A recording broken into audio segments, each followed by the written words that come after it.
All right, we're doing it. Welcome, everyone, whoever's listening. This is another edition of Salmon Theory Talks, where I speak to modern marketers about life wisdom, because everyone asks about marketing wisdom, but I'm more interested in the person behind the marketer. So I have with me today Ingrid Sierra. You're the CMO of Finfare, then, at the Yeah, moment, in a full-time capacity. yeah. Yeah, we're going to jump straight into it. Ingrid, how would you describe your job to someone outside of your industry? I'd say, if it was someone like very much outside of my industry, like in my village, in my own town in France, I'd say it's probably, so it relates to them, a little bit like going to the market, right? You put like people who have something to sell with people who want to buy something at the right time in the right place, which usually historically was like on a Sunday morning when everyone was out and about. And that's way more complex today, but like for my grandmother, that's more than enough. Okay. And do people usually ask follow-up questions when you say that? Of course, yeah, because it sounds um, a little bit too simple. So they're wondering why my life seems to be so complex if that's all I'm doing, obviously. So, Yeah. Yeah, it's interesting, right? Because I like the simplicity of that. Because I mean, obviously the clue's in the name, marketing. We are there to market yeah, things. exactly. But yeah, it's funny how like speaking to people outside of the industry, we can't get behind all the industry jargon. We just need to go right. It's like No, the market, right? That's all you need to yes. know. Yeah, but even, and what I tend to tell them actually is what sounds obvious doesn't mean it's simple Yes. because, yeah, the market is obvious. But actually, when you think about it, like having the right people get in the right place so you don't have like a traffic jam with everyone. I mean, there's a lot of things behind it that are not as easy, although it looks obvious. So I Yes. think there's a lot to say about marketing when people say, "Oh, that campaign is brilliant," and think like it's easy to be a creative and then they try to write a headline and then realize it's not the case. Yeah, or people look at the ads and then they Yeah, go, the ads were the reason they did so well, and then you go, yeah, they probably did very well on distribution as well. That probably had yeah, something to do with it. Maybe the sales and probably force have were really well incentivized that quarter. Like, there's so yeah, many factors. and probably have a good product as well. Yeah, that kind of helps, doesn't it? Um, Yeah, but the amount of times, like so I spent 6 years at an agency called VCP, who had a phenomenal effectiveness culture, and I learned a lot about like how to think properly about effectiveness and basically how to think about the discounting factors of yeah, what else might have driven these sales. And it's just an eye opener, because now when I see stuff on LinkedIn where people go, like, I saw something the other day, I'm not going to name names because he's a famous person in the industry, but I saw a thing about like, how Oasis did 400 million in sales without advertising. And I'm like, they've been advertising for 30 years by yeah. fighting and being in the media all the time. Like, Of course, how yeah, simple is that? And they have a great product, yeah. right? It's their, And yeah, people see, but when it's not a brand as like a Nike, people don't see the brand, but yes. actually Oasis is a brand. So, and they've done really well at the brand building. So, Yeah. Or when it's not a paid advertising, right? Because you could argue Oasis have been advertising yeah, for 30 years by doing an earned media campaign, which is every now and then. I like to imagine sometimes every now and then the Gallagher brothers get together, their management get together yeah, and go, right, we need to ramp up some streams on yeah, Spotify. Are we going to manufacture a fight or what?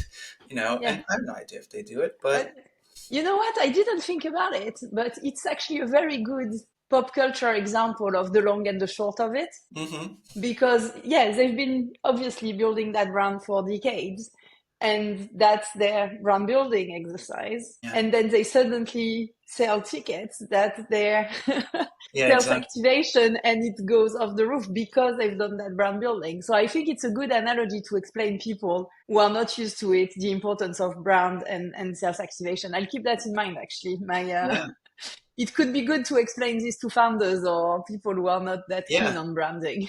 Yeah, they've been priming the category for 30 years, and now Exactly. whenever people are ready to buy it, there you go. Um, Exactly.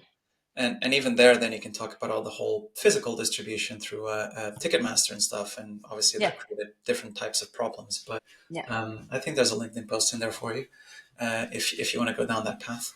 Yeah. Um, Okay, Ingrid, I want to ask about you. What should I know about your history to understand who you are today? So, as you probably guessed from my accent now, I'm French, and I started working, well, over 2 decades ago in France, in a large corporate world.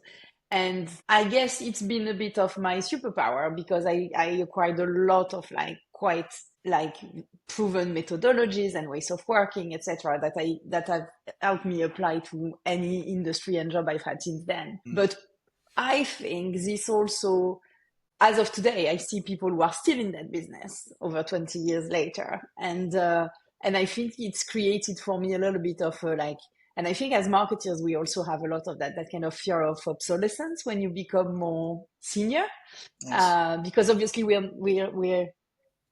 not in that, we're not necessarily the generation we're selling to with the channels they use, right? And I think it's a big thing that's been driving me and pushed me to kind of a little bit later in my career go for a job in a startup and enter the fintech world, etc., because I have that deep fear of becoming obsolete. I think we all do. I mean, I'm an overthinker by design, and when I turned 29, I started thinking about, am I going to have a problem at 39 being in advertising and people thinking I'm too old Yeah. for this game? And I'm like, yeah, I'm going to try something. Yeah, but I think it's healthy to think that way as well. Mm.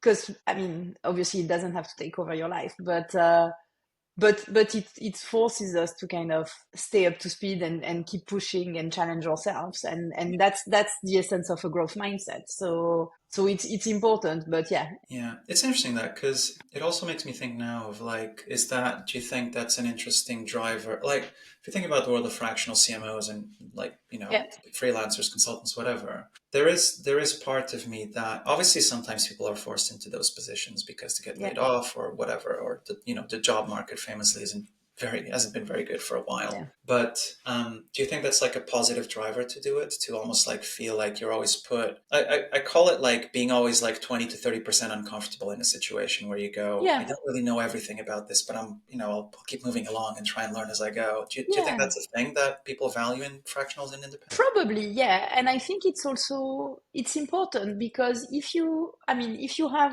the experience that is transferable, because even if it's like new tools, new channels, new everything, you will have had an experience that is applicable to that and that will help you like make it work or resolve an issue.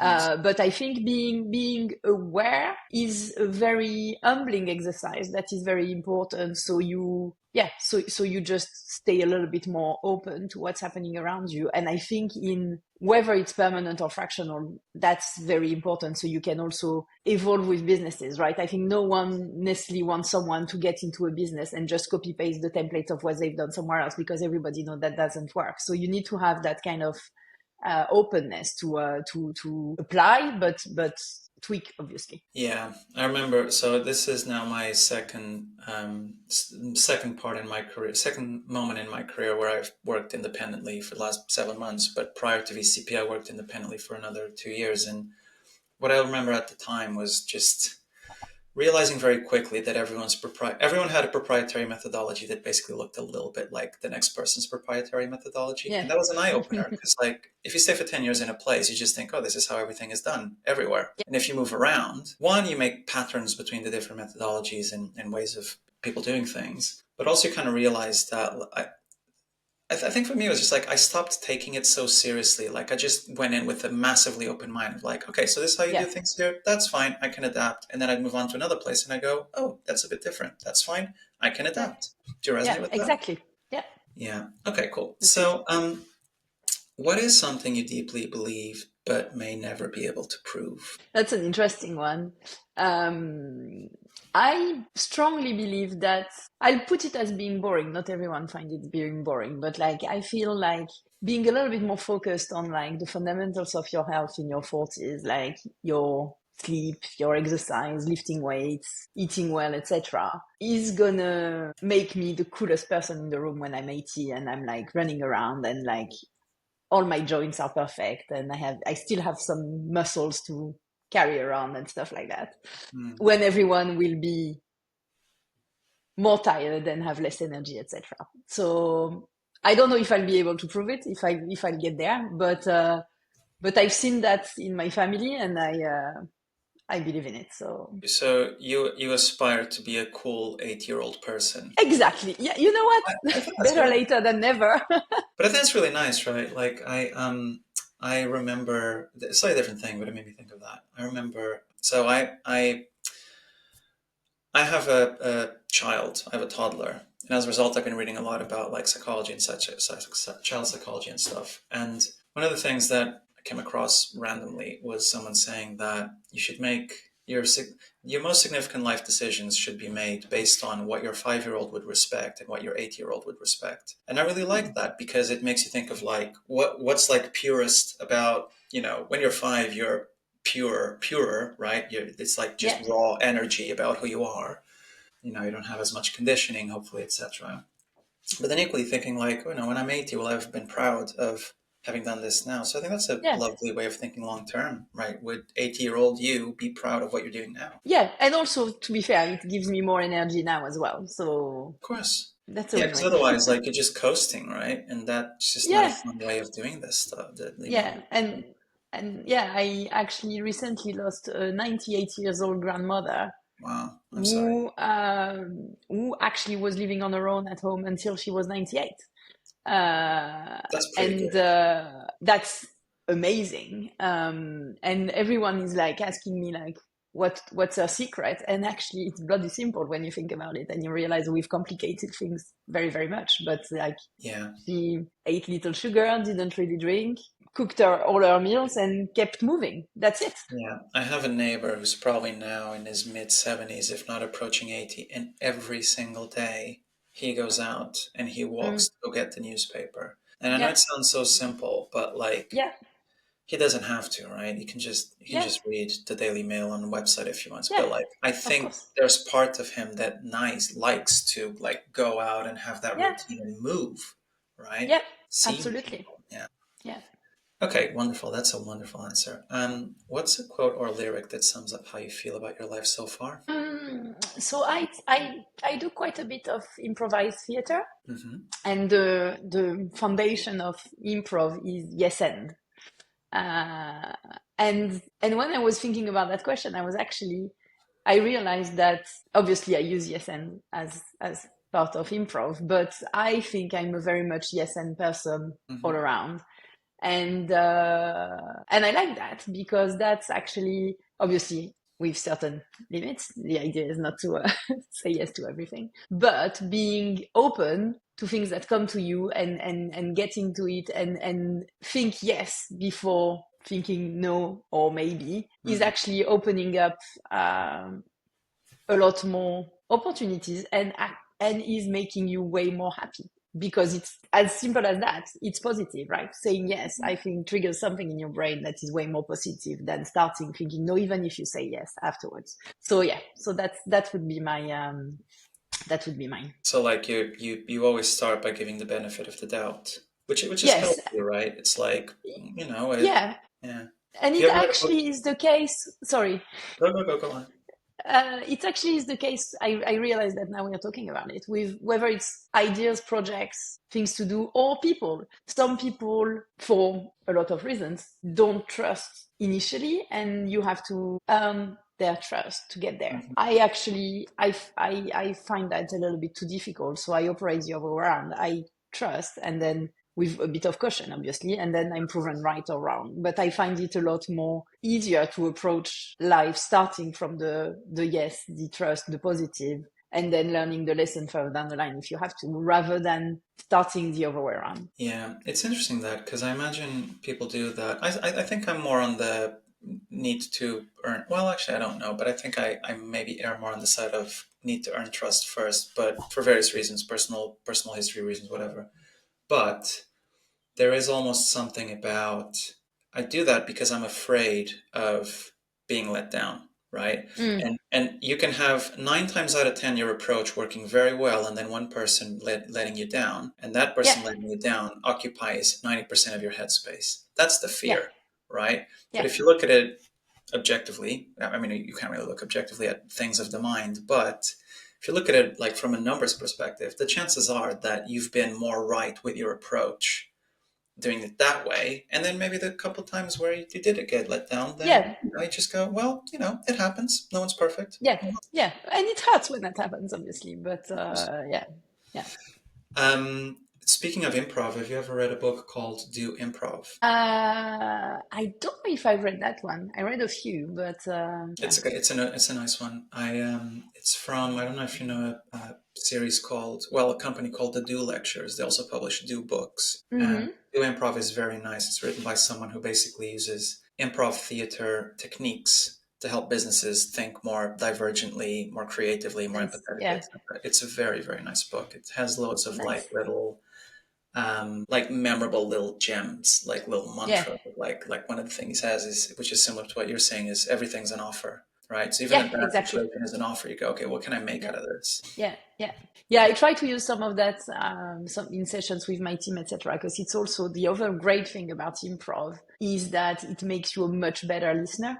Yes. Because I mean, an improv scene doesn't work if you go there with your own agenda and you try to do something for yourself. If you don't listen and don't accept the offer of the other person, it just fails. So it's I think it's a good way to improve your listening skills as well. Yeah, absolutely. Because you got to actually be intentional about it, right? It's like Exactly. you can't just be waiting for your time, for your turn to speak, Yeah. which we all do, really, and on Yeah. some level.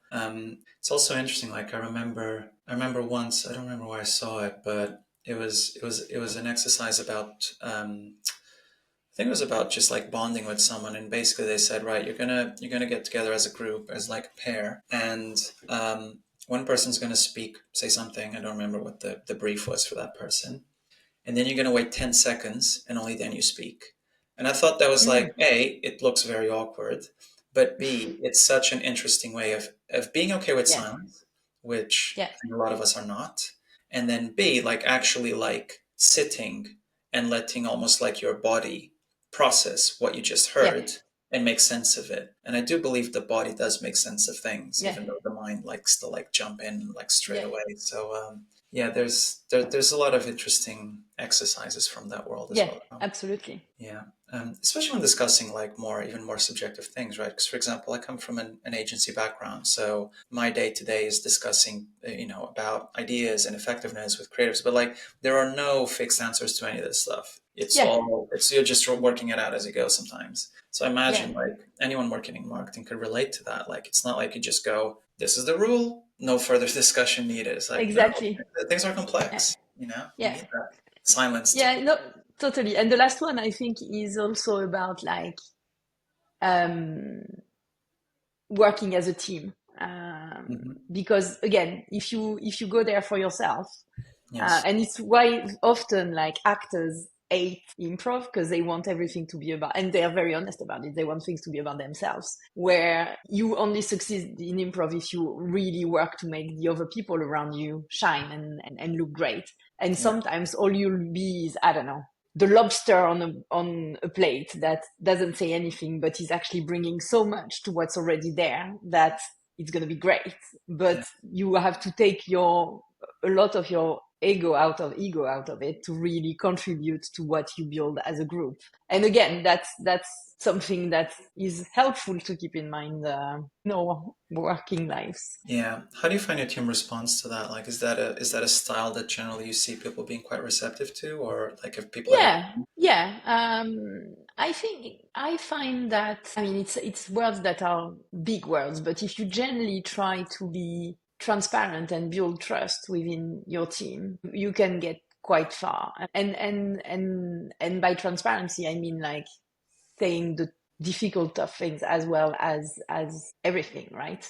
Yes. But if you come from a place of honesty and like you might be like demanding, and I'm saying that because it's a little bit what's happening at the time, but I'm quite demanding with my team. But if I explain that I'm doing that for all of us to succeed in a certain environment, etc., and people really understand where you're coming from and you're honest enough to actually share that, Yeah. um, then great things happen. Yeah. I think that's interesting. The explaining why, not just telling Yeah, them what or how to yeah, do things.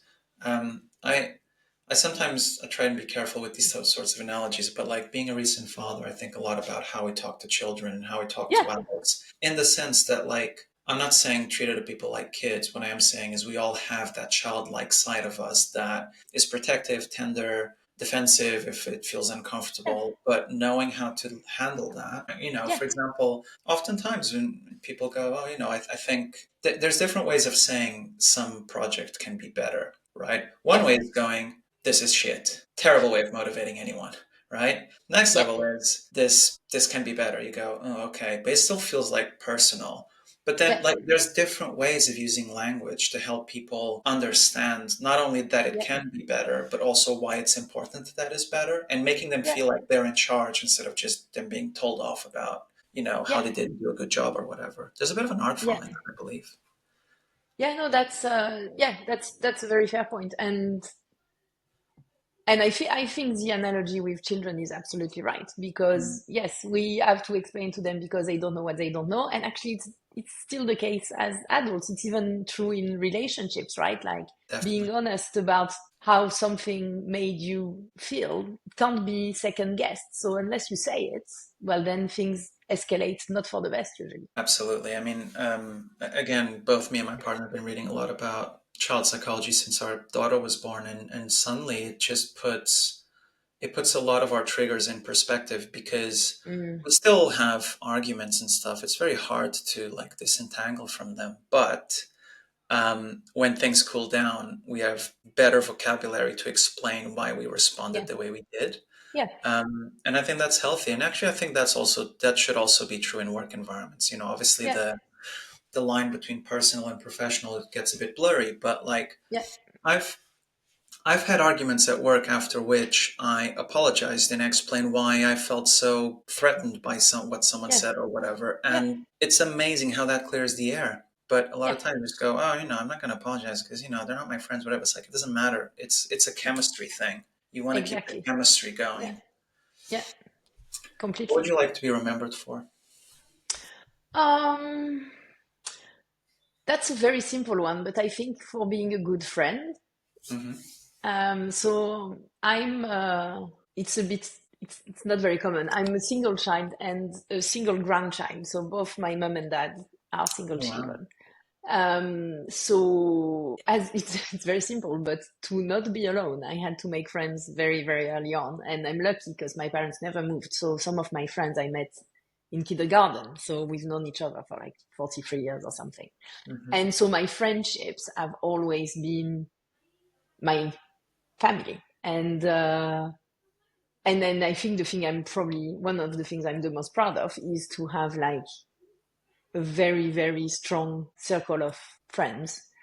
And yeah, and that's what I'd like to be remembered for. Very nice. Do you think that has a link with your interest in improv? Because what I mean by that is because improv is all about attuning to what the other person is saying or Yeah, doing. Do you think there's a link there? potentially. I actually never thought about it that way, but yeah, it's definitely about the about the community thing and the Mm. group and doing something together, etc. Because yeah, when and on the other hand, I can like I'm very comfortable on my own, and I actually quite being I'm never lonely if I'm alone, if that makes sense. Absolutely. But that's what gives also you the kind of space to actually be that better friend or listener. The listening thing is probably actually a connection between friendships and improv for sure, because Yeah. you can't I don't think you can sustain lifelong deep friendships if you're not a good listener, and that's definitely one thing about improv. So Yeah, I think that's very true.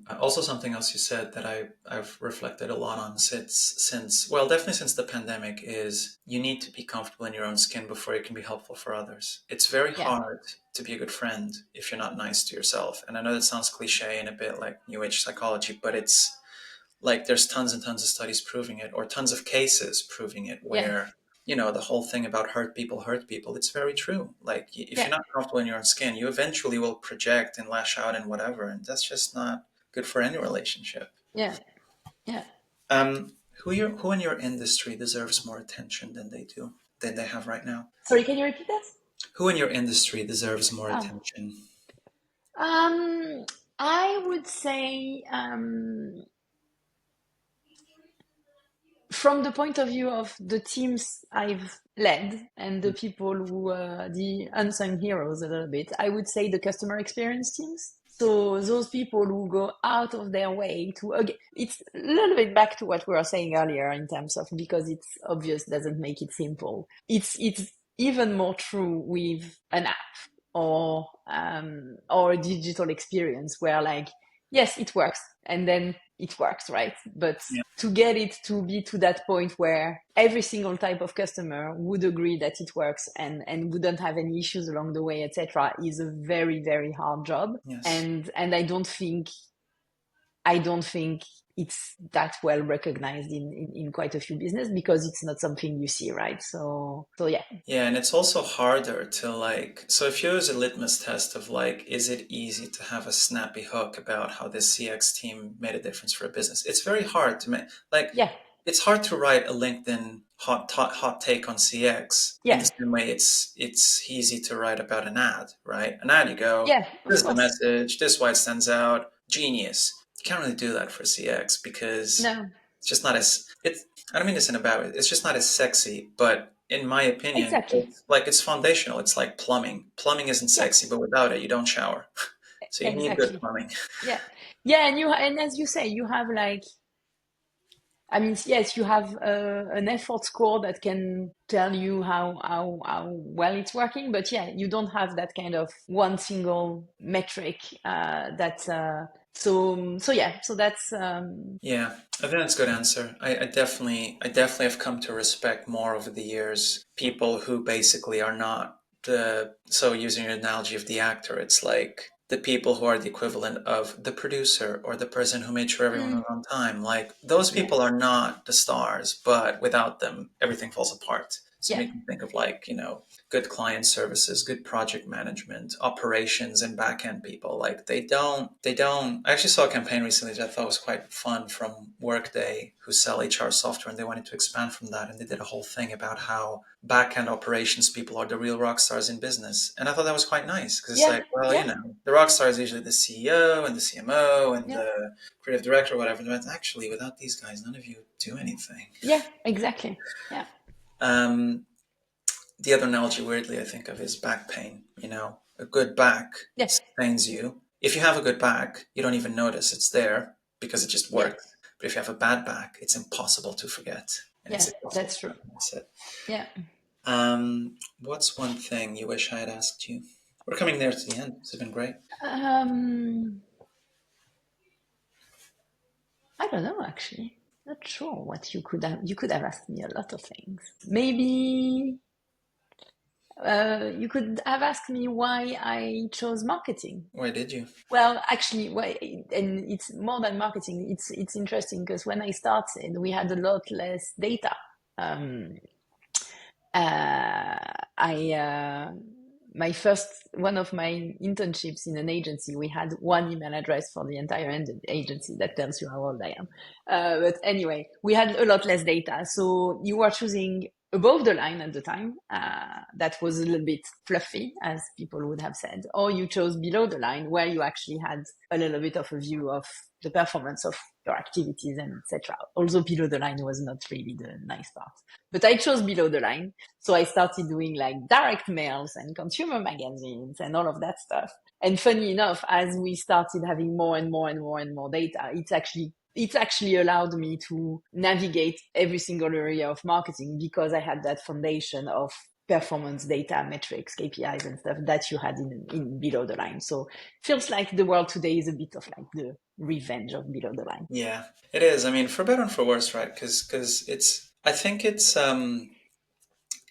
fashionable to criticize that that's the single source of why marketing effectiveness is going Yeah. down. Yeah. But again, back to our point about Oasis, like that discounts so many factors that justify why people are so worried about Yeah. performance. And like the example I give now is I effectively run a micro business of one. And Yeah. you could say, Rob, you should invest in brand building, Rob. I go, that's brilliant. But you know what else I need? To keep paying my mortgage. So it's Yeah. always like I need to be as closely looking at the money as I am looking at like Yeah. all the other things I'm doing and for whatever reason. So it makes me respect more the performance side of things because frankly, Yeah, it's like, yeah, brand marketing is sexy and we know it does all these wonderful things. It gives you more pricing power and all of that. But yeah, if you don't make it, if you don't survive the next quarter, your brand marketing isn't yeah. going to go out. That's for sure. That's true. That's a very yeah. That's a good reality check. Yeah, Yeah, it is. Now, obviously, it doesn't mean performance is everything, but I quite like your sense of almost like you start with the numbers and then you work upwards. It makes me yeah. think of, I've seen, I think it was Rory Sutherland once said a thing which I really related to. He said, if you look at customer experience, try and always start at the bottom and fixing the problems there before trying to then fix the top of the funnel stuff. Because if you end up doing loads of top of funnel stuff, and then, for example, your sales team are not properly set up to Mm, convert, then yeah, it's yeah, great work that didn't yeah, do anything, and so then now yeah. you can really argue for more campaigns like that in the future. Exactly. Yeah, So yeah, knowing the numbers is underrated. And again, it does feel like we certainly on the agency side we go a lot of like, oh, it's all about the work, and I go, yeah, it's all about the work working really, right? yeah, So many campaigns that are famous, and then people go, what did they do? It's, oh, I don't know. They reached 1 million people. You go, well, I don't know what to do with yeah, that. yeah. Exactly. Um, Is there what's one question you have for me? I'm interested in hearing how you started writing. Okay. I started. So I've written on the internet, which makes me sound a bit nerdy, which I am. I've written for the internet in some capacity for pretty much 15 years.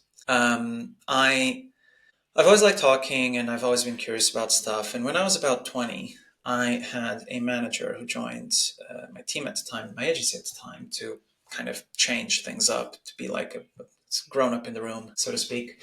And we very quickly got along well. And he was the first person who basically said, "You have a lot of interesting like questions and opinions and whatever, and you're curious. You should start a blog." And I was like, oh, who the hell am I to start a blog? And he goes, just start a blog. Like it doesn't matter. Like it's for your own. It's just for your own development, I suppose. And I never really forgot that, right? So I basically, so the reason I do it is because every time I write, I learn something rather than just try and teach Mm, something, which sometimes means that it's almost like therapy for me. It's like I yeah, just get it all out, and I do take a bit of an improv mindset into it as well, where my process is usually I'm not very good at writing like from nothing. I don't think any of us are. We all need a prompt of some kind or a yeah, topic. But if you go, here's this thing, respond to it. I just let my mind loose on it. So I do a lot of what you could call like stream of consciousness writing, and then of course I edit it for okay, brevity. But yeah, I do a lot of stream of consciousness writing, and frankly, I'm just going, let me see what I think about this by writing about it, as opposed to what most people think, and which I think creates fear, which is, I don't know, I don't have an opinion, so I'm not going to write about it. Or I don't have an opinion, so I am going to write about it so I can find out what my opinion is towards the end. So I learned interesting. to trust the process over the years. And also maybe I don't have as many filters as I should on some topics, but that's okay. Like it's a very it's become just a muscle that I now practice pretty much on a daily basis. But yeah, it all started with someone telling me and giving me the validation that maybe you should put some of the stuff out there and see what happens. And the reality is, over the years, I've gotten good feedback from some of the stuff I put out. So I kept doing it as well. That's great. Thanks for sharing. No worries. Thank you for asking. We're coming to the end. Just two more questions. One, where can people learn more about you? They can contact me. Okay. That's probably the best way. I'm not like, maybe I will actually start writing a little bit more. Now you've given me an Boost. idea of a process. So yeah, All right. Where can they contact you? LinkedIn. yeah, Yeah, LinkedIn. mostly. So Yeah, yeah, yeah, yeah. Ingrid Sierra, LinkedIn, easy, very easy to find. The company is Finfare. Is that how you Yeah, pronounce it? yeah, Yeah. exactly. And the very last question, and if it puts you on the spot, we can discuss it later. But who should I speak with next? And is it someone you can introduce me to? Yeah, based on what we said, actually, maybe someone in the CX world. So yeah, I can think about someone to introduce you. Wonderful. Well, we'll chat about that after. But I would love to speak to someone in CX, the unsung heroes of of Okay. performance, in but performance like proper performance, not what people like to demonize as like performance media. Yeah, People that actually make the thing work, basically. exactly. Um, Wonderful. That's it. Thank you very much for making time for this, and for those of you listening, thanks for sticking around. Yeah, and see you in next time, whenever we do a next episode like this one. Ingrid, thank you very much. You've been wonderful, and yeah, thanks everyone for listening. Bye. Thank you for having me.